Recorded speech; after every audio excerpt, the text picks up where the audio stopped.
வணக்கம். இன்னைக்கு நம்ம பார்க்க போகிற ரெசிபி தவா பன்னீர் ஃப்ரை பார்க்க போகிறோம். தவா பன்னீர் ஃப்ரை செய்ய தேவையான பொருட்கள் நான் இன்றைக்கி ஒரு 300 கிராம்ஸ் போல் பன்னீர் எடுத்து க்யூபாக கட் பண்ணி எடுத்திருக்கேன். அதுக்கு பார்த்திங்கன்னா தந்தூர் மசாலா எடுத்திருக்கேன் 1 டீஸ்பூன் அளவு, தனி மிளகாய் தூள் 1/2 டீஸ்பூன் எடுத்திருக்கேன், டர்மரிக் பவுடர் மஞ்சள் பொடி 1/4 டீஸ்பூன் எடுத்திருக்கேன், சோயா சாஸ் ஃப்ளேவரிங் ஏஜென்ட்டுக்காக யூஸ் பண்ணுறேன். இது முற்றிலும் ஆப்ஷனல் தான். இது ஒரு ஃபியூ ட்ராப் சோயா சாஸ் எடுத்திருக்கேன். உங்களுக்கு வேணாலும் நம்ம எடுத்துக்க தேவையில்ல. தயிர் நான் ஒரு 20 ml தயிர் யூஸ் பண்ணுறேன், திக்கான தயிர் யூஸ் பண்ணுறேன். உப்பு தேவைக்கேற்ப, எண்ணெய் தேவைக்கேற்ப.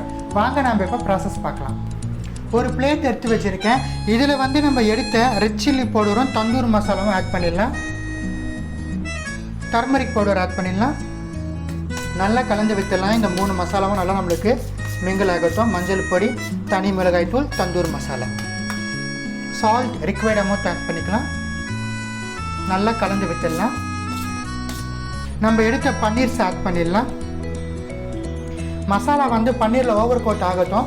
1 by 1 நம்ம இது போல் திருப்பி விட்டுடலாம். ஓவர் கோட் பண்ணிக்கலாம் மசாலாவை பன்னீரில்.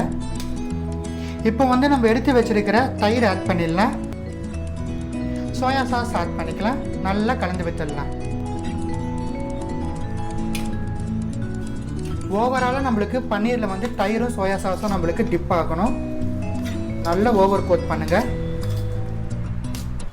பாருங்கள், மசாலா எல்லாமே நான் பன்னீரில் ஓவர் கோட் பண்ணிட்டேன். மினிமம் நம்மளுக்கு 20 minutes போல் மேரினேட் ஆகணும். மேக்ஸிமம் நம்ம 1.5 hour போல் மேரினேட் பண்ணிக்கலாம். இன்றைக்கி நான் 1 hour மேரினேட் பண்ண போகிறேன். ஸோ பன்னீர் அப்படியே நம்ம ரெஸ்ட்டில் விட்டுடலாம். ஸோ பாருங்கள், பன்னீர் நான் 1 hour போல் மேரினேட் பண்ணிட்டேன். இப்போ பன்னீர் எடுத்து நம்ம தவாவில் ஃப்ரை பண்ணிடலாம். தவாவில் கொஞ்சமாக எண்ணெய் விட்டுருக்கேன்.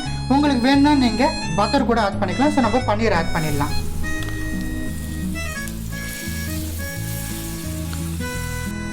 ஸோ எல்லா பன்னீருமே நம்ம தவாவில் ஆட் பண்ணிட்டோம். ஒரு பக்கம் நம்மளுக்கு ஒரு 2 minutes போல் நல்லா வேகட்டும். 2 minutes போல் நம்மளுக்கு ஒரு சைடு நல்லா வெந்துடுச்சு. இப்போ நம்ம பன்னீரை திருப்பிடலாம். ஸோ எல்லாமே நம்ம திருப்பிட்டோம். இது ஒரு 2 minutes போல் நம்மளுக்கு நல்லா ஃப்ரை ஆகட்டும். ஸோ இந்த பக்கமும் நல்லா ஃப்ரை ஆகிடுச்சு. நம்ம எடுத்துடலாம். ரொம்ப டெலிஷியஸாக, ரொம்ப சுவையான தவா பன்னீர் உங்களுக்காக நான் செஞ்சு காமிச்சிருக்கேன். மறக்காமல் இந்த ரெசிபி உங்கள் வீட்டில் செஞ்சு சாப்பிட்டு பார்த்து எப்படி இருந்துச்சுன்னு எனக்கு கமெண்ட் செக்ஷனில் தெரிவிச்சிடுங்க. நன்றி, வணக்கம்.